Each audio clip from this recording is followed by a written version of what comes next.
Bilisan mo!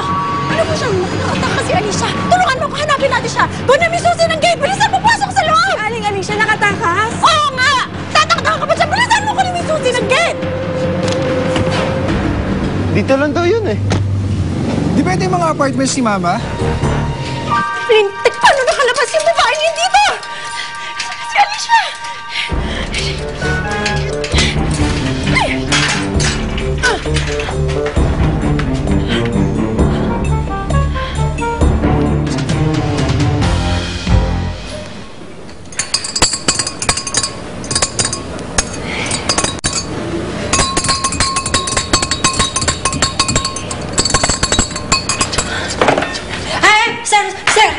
Sir, mag-juice muna kayo, magpalamig muna kayo.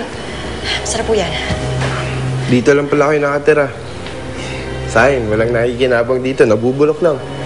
Ay, oo, sir. Sir, dito ho tayo umupo kayo, magpahinga muna kayo sandali. Oo nga ho, sir, nagpapasalamat nga ho. Dito ho, sir.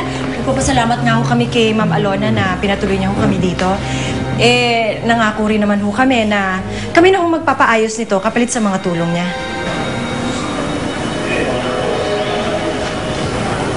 Naka-leave daw kayo? Ho? Oy. Oo, sir. Alam niyo naman ho sa trabaho namin. Mahirap din ho kung minsan, kaya minsan kailangan din ho naming magpahinga. Ay, sir, bakit ho ba? May problema ho ba tayo? Hindi, wala. Napadaan lang kami. Chinek lang namin. Paalis na rin kami ni Sam eh. Ano? Ingat kayo dito ah. Tara.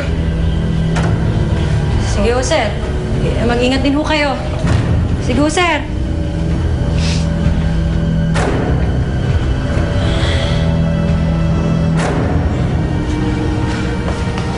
Buti na lang umalis na yung dalawang yun. Ang problema natin ngayon, hindi natin naabutan si Alicia.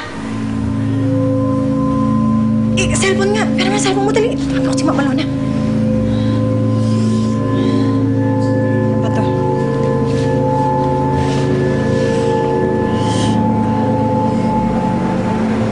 Hoy! Bakit ba ganyan ka? Kasi Chang, sabi ni Samuel, si Ahmed daw yung kasama ni Eden sa isla. Loko niya ako. Kaya pala hindi siya nagpapakita sa atin eh. Tsaka lang ah. Tsaka lang.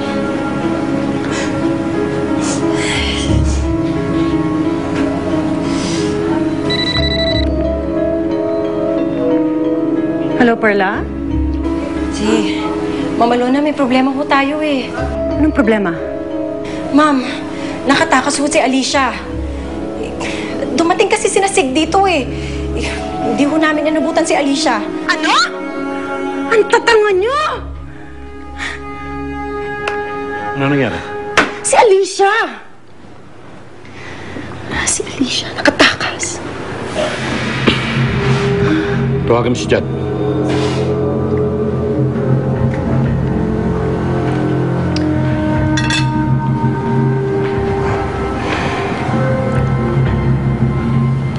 Iwan mo na kami. Good afternoon, Ma'am Alona. Pumunta ka sa pier. Sigurado doon pupunta si Alicia. Doon mo siya abangan. Kung hindi sasama sa'yo, yariin mo na bago pa makapagsalita.